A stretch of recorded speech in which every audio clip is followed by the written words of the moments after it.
College হোৱাৰ পৰা এই ঘগ্ৰাপাৰ অঞ্চলৰ গুৰুত্ব যথেষ্ট বৃদ্ধি পাইছে আৰু সময়ে সময়ে এইটো অনুভৱ কৰি থকা হৈছিল যে ইয়াত এটা ভাল থাকিবৰ বাবে অতিথিসকল আহিলে থাকিবৰ বাবে এটা সুবিধা কৰিব লাগে। মন্ত্ৰী জয়ন্ত মল্ল বৰুৱা ডাঙৰীয়াৰ প্ৰচেষ্টাত ইয়াত লোক নিৰ্মাণ বিভাগে 4,96 লাখ টকা ব্যয়েৰে অতিথিশালা এটা নিৰ্মাণ কৰি উলিয়াইছে। ইয়াতে প্ৰায় 16টা কোঠা থাকিব, 60গৰাকী লোকে বহি সভা আদিও কৰিব পাৰিব, কনফাৰেন্স আদি। মই ভাবোঁ যে ঘগ্ৰাপাৰ অঞ্চলৰ বাবে আৰু এটা সুবিধাৰ সংযোজন হ'ল। ইয়াত কাষত ইঞ্জিনিয়াৰিং কলেজো আহি আছে আৰু আপোনালোকে জানে যে মেডিকেল কলেজত আহিবৰ কাৰণে আমি উৰণীয়া সেতু এখনৰো কথা বতৰা আগুৱাই লৈ গৈছোঁ। গতিকে লাহে লাহে অঞ্চলটো যথেষ্ট আগবাঢ়িছে আৰু আগবাঢ়ি গৈছে। আজি নলবাৰী জিলাৰ বাবে এটা খুব আনন্দৰ দিন। আমি মিড ডে মিল যেতিয়া স্কুলত বনাওঁ তাত এটা নিৰ্দিষ্ট পৰিমাণৰ চৰকাৰৰ পৰা পুঁজি আহে, কিন্তু খোৱা বোৱা যিমানটো সেই পুঁজিৰে পুষ্টিকৰ খাদ্য দিব লাগে হয়তো দিব পৰা নাযায়। এতিয়া অসম চৰকাৰ আৰু অক্ষয় পাত্ৰ ফাউণ্ডেশ্যনৰ মাজত এটা বুজাবুজি আছে যে আমি চৰকাৰী টকাখিনি দিম, আপোনালোকে তাৰ অতিৰিক্তকৈ টকা সংগ্ৰহ কৰি আনিব আৰু ল'ৰা ছোৱালীখিনিক এটা জেগাতে খোৱা বনাই ৰাতিপুৱা আপোনালোকে সকলো স্কুলত গৈ বিতৰণ কৰিব। আমাৰ মধ্যাহ্ন আহাৰ যোগানৰ বাইদেউসকলৰ ইয়াত চাকৰিত অসুবিধা নহয়, কাৰণ বিলোৱা কামটো আমি তেওঁলোকক দিম।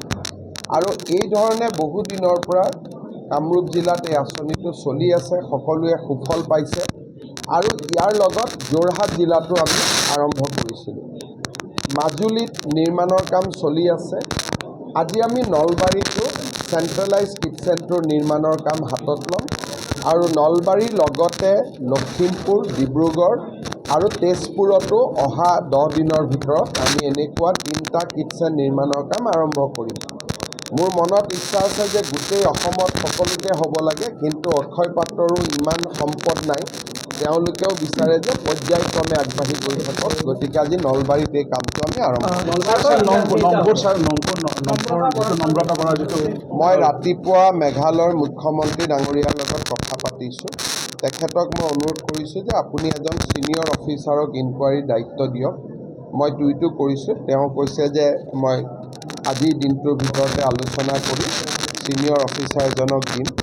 আৰু আমি গুৱাহাটীতো এই ঘটনাৰ আঁৰত কি আছে চাবৰ কাৰণে গুৱাহাটীতো আমি এটা প্ৰাথমিক অনুসন্ধান এটা ইতিমধ্যে আৰম্ভ কৰিছোঁ অসম পুলিচৰ দ্বাৰা।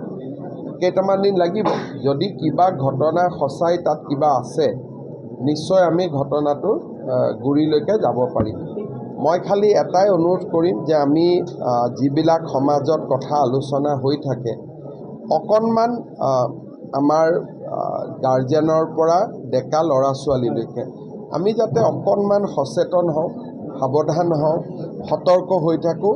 অলপমান সমাজতো সামাজিক দিশতো এইবিলাকৰ ক্ষেত্ৰত কাম কৰাৰ প্ৰয়োজনীয়তা আছে।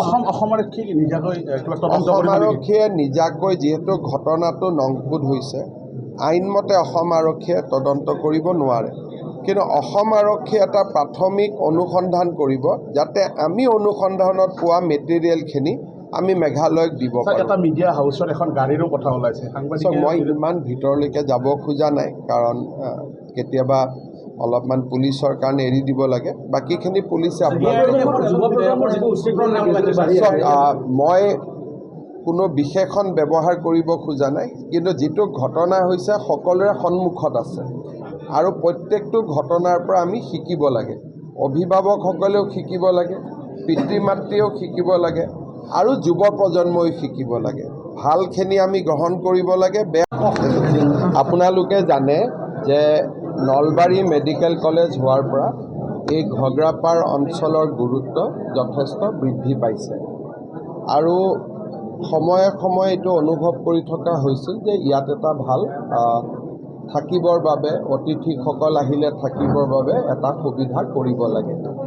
মন্ত্ৰী জয়ন্ত মল্ল বৰুৱা ডাঙৰীয়াৰ প্ৰচেষ্টাত ইয়াত লোক নিৰ্মাণ বিভাগে 4,96,00,000 টকা ব্যয়েৰে অতিথিশালা এটা নিৰ্মাণ কৰি উলিয়াইছে। ইয়াতে প্ৰায় 16টা কোঠা থাকিব। 60গৰাকী লোকে বহি সভা আদিও কৰিব পাৰিব, কনফাৰেন্স আদি।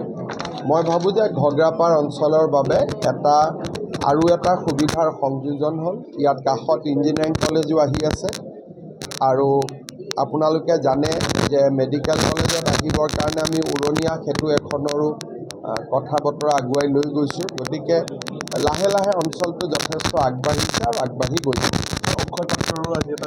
আজি নলবাৰী জিলাৰ বাবে এটা খুব আনন্দৰ দিন। আমি মিড ডে মিল যেতিয়া স্কুলত বনাওঁ তাত এটা নিৰ্দিষ্ট পৰিমাণৰ চৰকাৰৰ পৰা পুঁজি আহে, কিন্তু খোৱা বোৱা যিমানটো সেই পুঁজিৰে পুষ্টিকৰ খাদ্য দিব লাগে হয়তো দিব পৰা নাযায়। এতিয়া অসম চৰকাৰ আৰু অক্ষয় পাত্ৰ ফাউণ্ডেশ্যনৰ মাজত এটা বুজাবুজি আছে যে আমি চৰকাৰী টকাখিনি দিম, আপোনালোকে তাৰ অতিৰিক্তকৈ টকা সংগ্ৰহ কৰি আনিব আৰু ল'ৰা ছোৱালীখিনিক এটা জেগাতে খোৱা বনাই ৰাতিপুৱা আপোনালোকে সকলো স্কুলত গৈ বিতৰণ কৰিব। আমাৰ মধ্যাহ্ন আহাৰ যোগানৰ বাইদেউসকলৰ ইয়াত চাকৰিত অসুবিধা নহয়, কাৰণ বিলোৱা কামটো আমি তেওঁলোকক দিম। আৰু এই ধৰণে বহুদিনৰ পৰা কামৰূপ জিলাত এই আঁচনিটো চলি আছে, সকলোৱে সুফল পাইছে। আৰু ইয়াৰ লগত যোৰহাট জিলাতো আমি আৰম্ভ কৰিছিলোঁ। মাজুলীত নিৰ্মাণৰ কাম চলি আছে।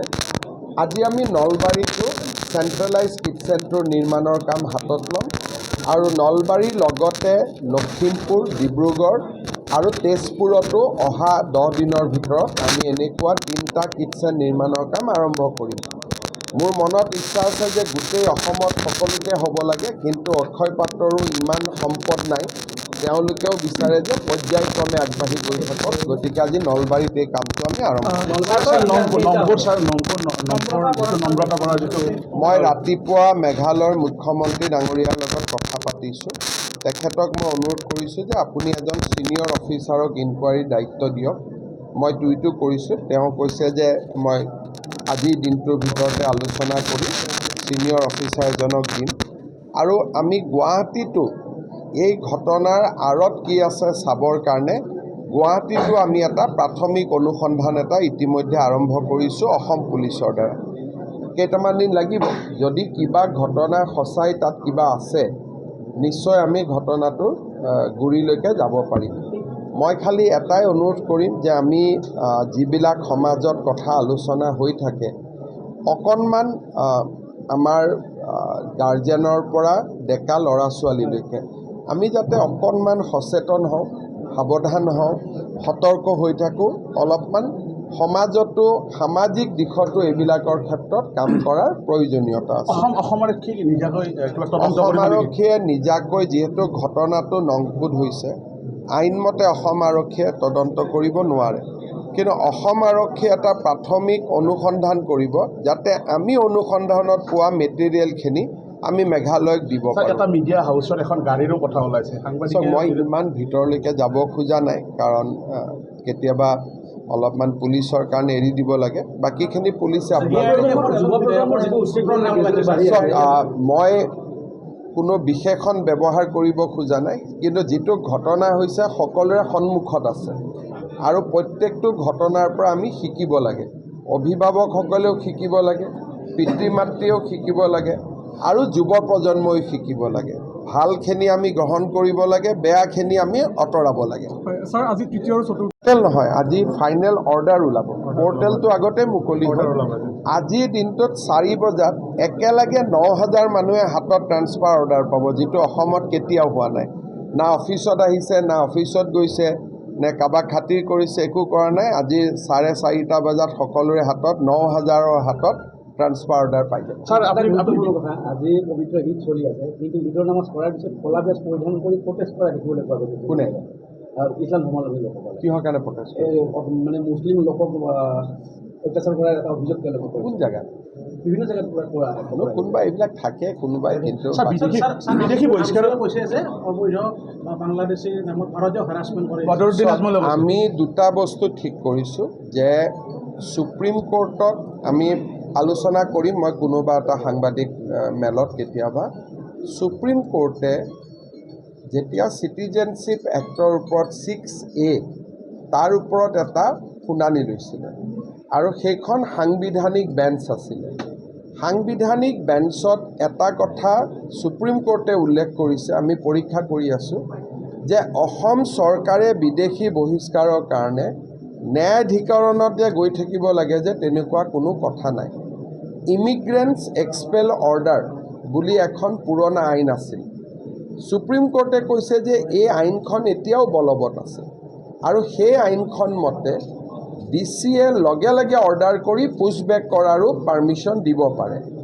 এই কথাটো যিকোনো কাৰণতে হওক আমাৰ উকিলেও আমাক জনোৱা নাছিল, আমিও গম পোৱা নাছিলোঁ।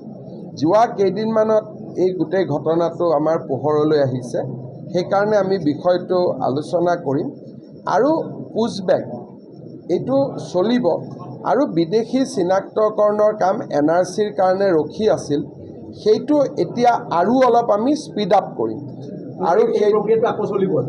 অলপ তীব্ৰ গতিত চলিব নহয়, অকণমান তীব্ৰ গতিত চলিব। আৰু এইবাৰ চিনাক্ত হ'লে আৰু আমি ট্ৰিবুনেলত পঠোৱা দৰকাৰ নাই, পোনে পোনে আমি পোষ্টবেক কৰিম। গতিকে তাৰ কাৰণে এইকেইদিন প্ৰস্তুতি চলি আছে আৰু আপোনালোকে বিদেশী পুছবেক কৰাৰ ক্ষেত্ৰত ইতিমধ্যে আমি বহুখিনি পুছবেক কৰিছোঁ, কিন্তু যাৰ কোৰ্টত কেছ আছে আমি তাক কৰা নাই আৰু বাকী সংখ্যাটো লাহে লাহে বাঢ়ি গৈ আছে আৰু বাঢ়ি গৈ থাকিব। এটা নলবাৰীত বিশেষ হেৰি আছে, বেদখল ইতিমধ্যে 452 বিঘাৰ DCয়ে নোটিছ দিছে আৰু বিভিন্ন ৰিজাৰ্ভ দখল। চব আমাৰ খুব ক্ষমতা আমাৰ যিটো কয় সীমিত, কাৰণ পুলিচ একেখিনিয়ে, যাক নটিছ দিছোঁ কোৰ্ট কাছাৰীও কৰে, উকিলো একেখিনিয়ে, জাজো একেখিনিয়ে। গতিকে এই প্ৰক্ৰিয়াটো অলপ দীৰ্ঘকালীন। যোৱা 4 বছৰত আমিতো বহুত এভিকশ্যন কৰিছোঁ আৰু এভিকশ্যন কৰা জেগাবিলাকত দ্বিতীয়বাৰ আমি সোমাবও দিয়া নাই, কিন্তু এইবিলাক যুঁজি থাকোঁতে 10-15 বছৰ যুঁজিব লাগিব একেবাৰে লগে লগে।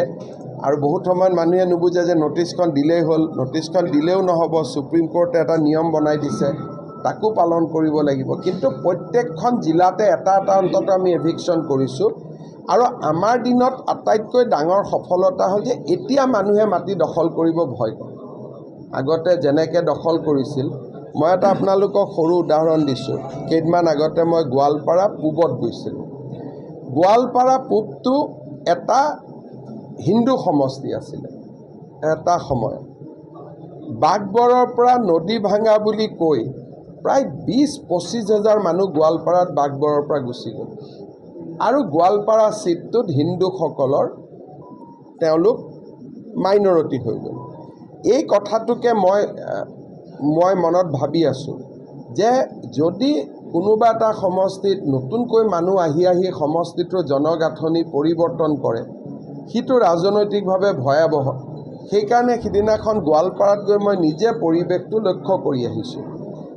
আৰু তেওঁলোকে ভোটৰ নামটো বদলাই লয়। আৰু ভোটৰ নামটো বাঘবৰত ৰাখিলেও বেলেগ কথা আছিলে।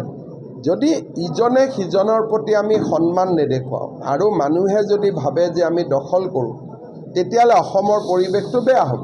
কিন্তু বাঘবৰৰ মানুহ যদি বাঘবৰতে থাকে, জনিয়া মানুহ জনিয়াত থাকে, নলবাৰী মানুহ নলবাৰীত থাকে, তেতিয়া এই সংঘাতটো নোহোৱা হৈ যায়। এই কথাটোকে মই আমাৰ সংখ্যালঘু নেতাখিনিক বুজাই থাকোঁ যে আপোনালোকে অলপ কিছুমান কথা বুজক। যদি আমিও আপোনাৰ কথা বুজোঁ, আপুনিও আমাৰ কথা বুজে, তেতিয়াহ'লে অসমতো অশান্তি গণ্ডগোল ক'তো নহয়। প্ৰথমতে মাটি ল'ব, মাতাৰ পিছত তাতে ভাড়াঘৰ বনাব, ভাড়াঘৰ বোৱাৰ পিছত ভোটাৰ তালিকাৰ নামটো বদলাব। এইটো অলপ বেয়া প্ৰক্ৰিয়া হ'ব।